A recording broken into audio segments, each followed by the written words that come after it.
Hello everyone, welcome to study for you. आज के इस वीडियो में हम देखने वाले हैं टेम्पलेट्स के बारे में। हमारा जो अगला टॉपिक है एडवांस कंसेप्ट में टेम्पलेट्स। तो पिछले वीडियो में आपने देखा होगा कि मैंने आपको ट्राई कैच ब्लॉक का इम्प्लीमेंटेशन दिखाया था। अगर आपने वो वीडियो नहीं देखी है तो प्लीज जाके वो वीडियो देखिए। सो इस वीडियो को स्टार्ट करते हैं। टेम्पलेट्स क्या होते हैं CPP में? A template is a simple and yet very powerful tool in CPP. The simple idea is to pass a data type as a parameter so that we don't need to write the same code for different data types. आपने usually देखा होगा कि हम use करते आ रहे हैं कि हर एक अगर चीज के लिए वेरिएबल के लिए अलग अलग डेटा टाइप अगर बनाना है तो अलग अलग करके लिखना पड़ता है कि int x, float y। तो ऐसे अलग अलग ना लिख के जो टेम्पलेट से हमें हेल्प करता है, एक ही वेरिएबल का अगर हमें अलग अलग कुछ लाइक डेटा टाइप मेंशन करना है तो वो भी हम कर सकते हैं। तो ये बेसिकली हमें हेल्प करता है डिफरेंट डेटा टाइप्स को यूज करने के लिए। Templates are expanded at compiler time.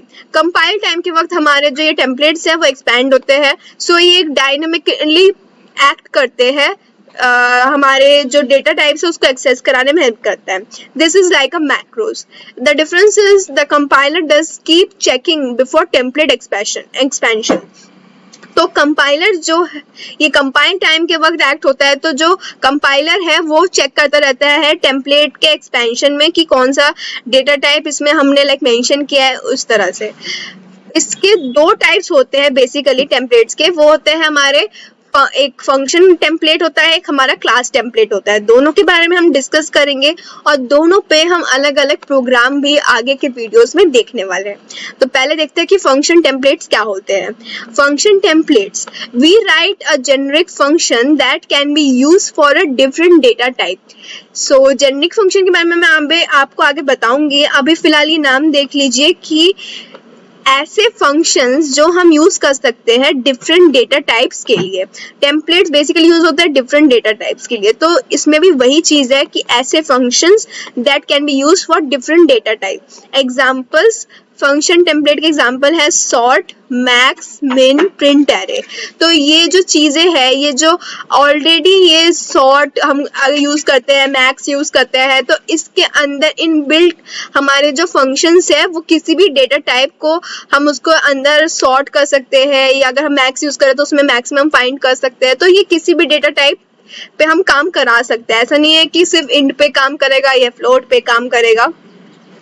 The method of generic programming. अब हम जेनेरिक फंक्शन, हमने एक वर्ड देखा था जेनेरिक, तो उसके बारे में देखते हैं कि क्या चीज थी। The method of generic programming is implemented to increase the efficiency of the code.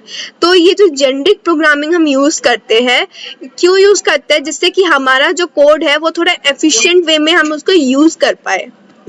Generic programming enables the programmer to write a general algorithm which will work with all the data types. So basically generic programming क्या होती है? ये हमारे जैसे programmers को help करती है to write a general algorithm। मतलब general algorithm का मतलब क्या है? ऐसा algorithm जो हर एक डेटा टाइप के लिए सेम वर्क करेगा। तो generic programming हमारे कोड को और एफिशिएंट बनाते हैं यूज करने में। It eliminates the need to create different algorithms if the data type is an integer, string or character। तो इसमें क्या है, ये उस मेहनत को एलिमिनेट करता है कि जिसमें हमें अलग अलग लिखना पड़ता था कि अच्छा इंटीजर होगा तो ये एल्गोरिदम, फ्लोट होगा तो ये एल्गोरिदम, स्ट्रिंग होगा तो ये एल्गोरिदम। तो ये उस वेरिएशंस को एलिमिनेट करता है। ये सब डेटा टाइप्स के लिए एक जनरल एल्गोरिदम लिखने में हेल्प करता है। The advantages of generic programming are. अब इसके एडवांटेजेस क्या है? कोड रीयूजेबिलिटी, हम एक ही कोड को बार बार यूज कर रहे हैं अलग अलग डेटा टाइप्स के लिए। Avoid function overloading, function overloading को अवॉइड कर रहे हैं। फंक्शन ओवरलोडिंग में क्या था, अलग अलग हम उसमें सिग्नेचर्स यूज करते थे, उसमें अलग रिटर्न टाइप्स होता था, लेकिन फंक्शन नेम सेम होता था। तो ये उस चीज को अवॉइड करता है। थर्ड क्या है, once written it can be use for multiple times and cases. एक बार हम उस प्रोग्रामिंग को लिख लेते हैं तो हम इसको कितनी भी बार किसी भी डेटा टाइप के लिए यूज कर सकते हैं। क्यों? क्योंकि एक जेनेरिक प्रोग्रामिंग का टाइप है और जेनेरिक प्रोग्रामिंग में एक कॉमन जनरल एल्गोरिथम बनता है जो हर एक डेटा टाइप के लिए यूज कर सकते हैं। अगला है हमारा लास्ट क्लास टेम्पलेट.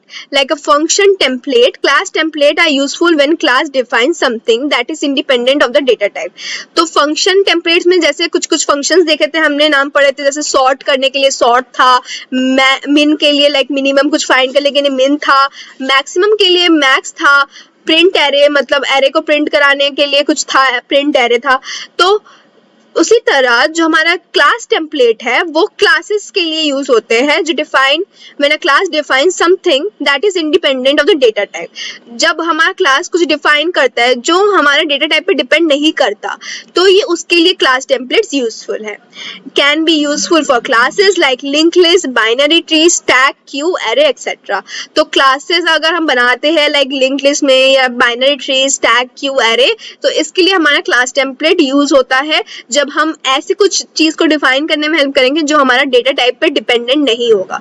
क्यों? क्योंकि हमारे जो टेम्पलेट्स है वो अलग अलग जो डेटा टाइप्स है उस पर डिपेंड नहीं करता है, ये एक जनरल एल्गोरिथम निकालता है. So that's it for this video. Hope you like this video. Please share कर अपने दोस्तों के साथ और हमारे चैनल को सब्सक्राइब करना ना भूलिए. अगले वीडियो में हम देखने वाले हैं हमारे फंक्शन टेम्पलेट और क्लास टेम्पलेट पे एक एक programme. So till then, bye.